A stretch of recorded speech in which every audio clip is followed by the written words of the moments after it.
Good morning, students. We are going to discuss and study about unit number 6, courage and the determination. यानी courage का meaning होता है bravery यानी बहादुरी, साहस, and determination यानी determination मतलब दृढ़ निश्चय, ठीक है, यानी पक्का इरादा।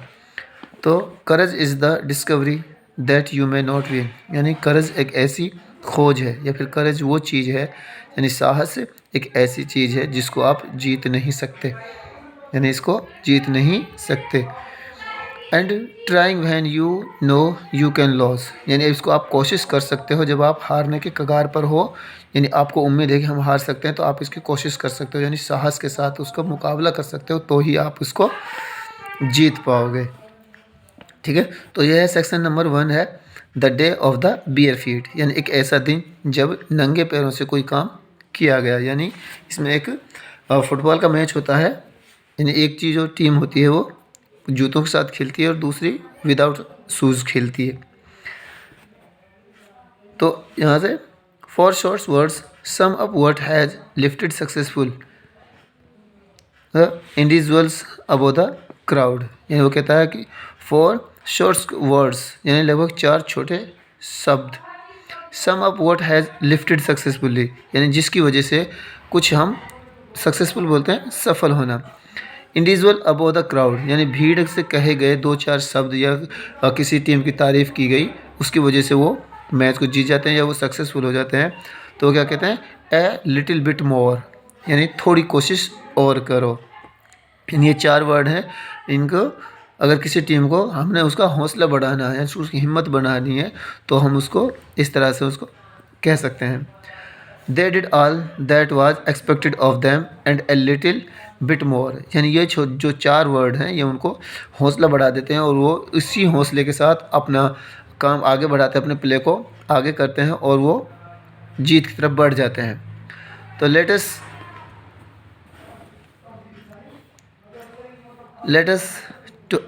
अस enjoy read and the appreciate this story, यानी हमें इस स्टोरी का आनंद लेना है और इसको अच्छी तरह पढ़ना है, इसको स्टडी करना है। Of the bare footed players यानी नंगे पैरों वाले खिलाड़ियाँ, हूँ प्रोवाइड दिस सेइंग ट्रू यानी और उन्होंने इस बात को सच साबित कर दिया कि अगर आदमी कोशिश करता है तो वो कभी हार नहीं सकता। तो यहाँ से हम इसको स्टार्ट करते हैं। इट वाज जुलाई 29, 1911, यानी ये जो घटना है या फिर ये जो मैच है ये जुलाई की है,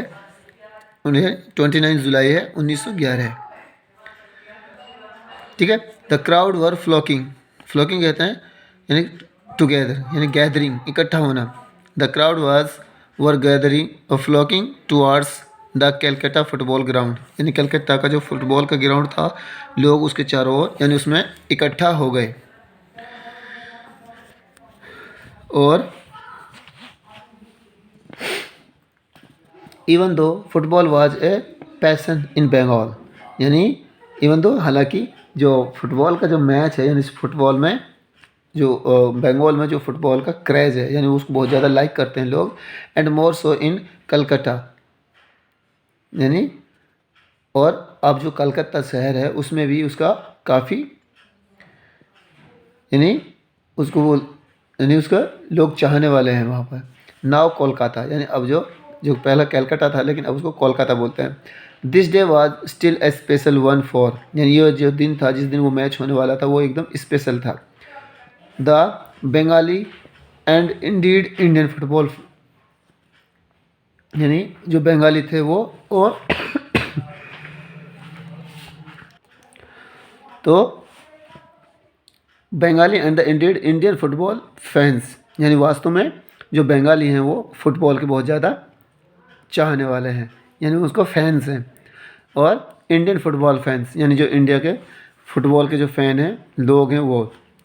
it was going to be a meeting between a club of a ruled country and a club that represented its rules, यानी ये जो मैच था वो इंडिया और अंग्रेज़ों के बीच था। It was going to be meeting between a club, यानी जो क्लब था फुटबॉल क्लब उसके बीच और जो कंट्री को रूल कर रहे थे यानी उस दो अंग्रेज, उनके बीच में एक समझौता हुआ, एक मीटिंग हुई जो rule country and a club that represented its rules, और जो क्लब था उसने अपने जो रूल्स थे रेगुलेशन थे वो उनको सामने रखे। तो उस बाद a team that played bare feet, यानी एक टीम जो नंगे पैरों से खेल रही थी, बियरिंग वन प्लेयर, यानी एक, बियरिंग बोलते हैं नॉट इंक्लूडेड, यानी जिसको शामिल नहीं किया गया था, एक प्लेयर, यानी एक प्लेयर के पास जूते थे बाकी किसी के पास नहीं थे। Was going to play against a team that played with boots, यानी वो उस टीम के खिलाफ खेल रही थी जिसके पास जूते थे, यानी पूरी उसके साथ किट थी प्लेइंग की। तो Mohun Bagan of Calcutta were scheduled to play the East Yorkshire regiment in the final of one of the country's biggest football tournament the IFA shield, यानी मोहन बागान यानी एक क्लब है जो कलकत्ता में है, जो इसकी फुटबॉल की एक टीम है। तो Mohun Bagan of Calcutta were schedule to play, यानी उनको लिए शेड्यूल दे दिया गया और खेलने के लिए कहाँ था, the East Yorkshire regiment in the final of the one of the country's biggest football tournament, यानी जो कंट्री का जो यानी देश का जो बहुत बड़ा टूर्नामेंट था फुटबॉल का, उसमें उनको भेजा गया। कहाँ, ईस्ट यॉर्कशायर रेजिमेंट में, यानी वहाँ से उसको खेलना था उन लोगों को। The country's biggest football tournament, यानी देश का सबसे बड़ा जो टूर्नामेंट था फुटबॉल का, उसमें कौन सा था, द आईफा शील्ड, यानी आईफा जो शील्ड थे उसमें। तो जो आईफा की फुल फॉर्म है इंडियन फुटबॉल एसोसिएशन, ठीक है। तो उनको वहाँ पर उस रेजिमेंट में या उस टीम में खेलने के लिए बोला गया। तो यहाँ से ए वीक एगो, यानी लगभग एक सप्ताह पहले, any thought of an Indian team reaching the final of the tournament would have been dismissed as pure fancy, यानी ए फ्यू वीक्स एगो, यानी लगभग कुछ सप्ताह पहले, एनी थॉट ऑफ, यानी कोई भी विचार, of an Indian team reaching the final of the tournament, यानी ऐसा कोई विचार था ही नहीं, या फिर ऐसा कुछ ऐसा नहीं लगा था कि जो इंडिया की जो टीम थी वो पहली बार फुटबॉल का मैच खेल रही थी, वो भी अंग्रेज़ों के खिलाफ, और फिर भी वो फाइनल में पहुंचने के लिए, यानी लोग ये सोचते थे कि फाइनल में नहीं पहुंच सकती, तो उसके लिए tournament would have been dismissed as pure fancy, यानी ऐसा लगता था कि मानो जो टूर्नामेंट में से उसको डिसमिस कर दिया जाएगा, या फिर उसको वहाँ से बाहर निकाल दिया जाएगा कि भाई उनके पास खेलना नहीं आता, या उसको वो रूल और रेगुलेशन से वाकिफ़ नहीं है। The IFA shield had been more or less dominated by British teams, यानी वो कहता था आईफा शील्ड, जो आईफा शील्ड थी, has been more or less dominated by British teams, यानी उसमें ब्रिटिश टीम के द्वारा, डोमिनेटेड बोलते हैं यानी उनको पूरा किया गया या उनको प्रोत्साहित किया गया, या फिर उनके साथ उनको आगे बढ़ाने के लिए उनको, यानी उनके लिए वो मेज़बानी, कहने का मतलब है उनको सारी जो फैसिलिटीज़ थी वो ब्रिटिश के अधीन थी, तो वो उनके साथ जैसे कर सकते थे वो करना, अगर वो जैसा करना चाहते थे उनके साथ ऐसा कर सकते थे। By British teams since its inception in 1893, यानी उस दौरान, यानी लगभग 1890 इंसेप्शन बोलते हैं,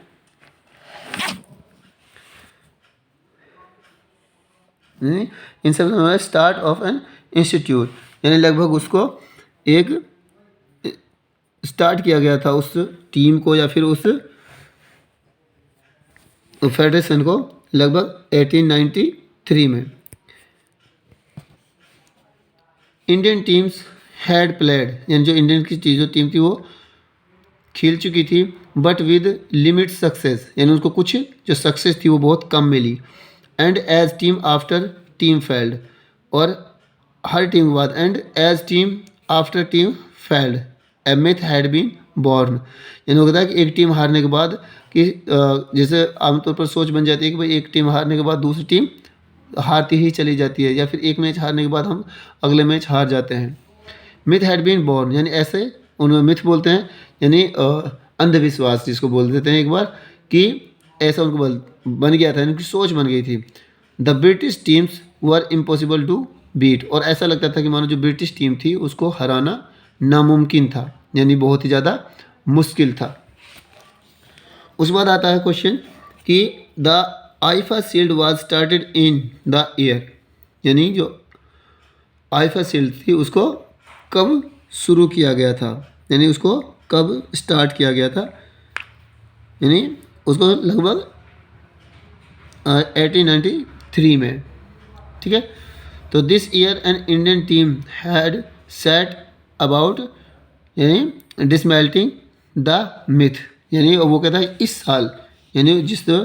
अब तक जो टीम इंडिया थी वो बिल्कुल हारती आ रही थी, लेकिन वो कहते हैं कि इस साल उन्होंने काफ़ी प्रैक्टिस की और वो जो मिथ बन गई थी, यानी एक अंधविश्वास सा बन गया था, उसको कुचलना चाहते थे, यानी उसको ख़त्म करना चाहती थी। तो this year an Indian team had set about dismantling the myth, यानी इस साल वो ये सोच लेकर उतरी थी कि हमें ये जो मिथ है, यानी ये जो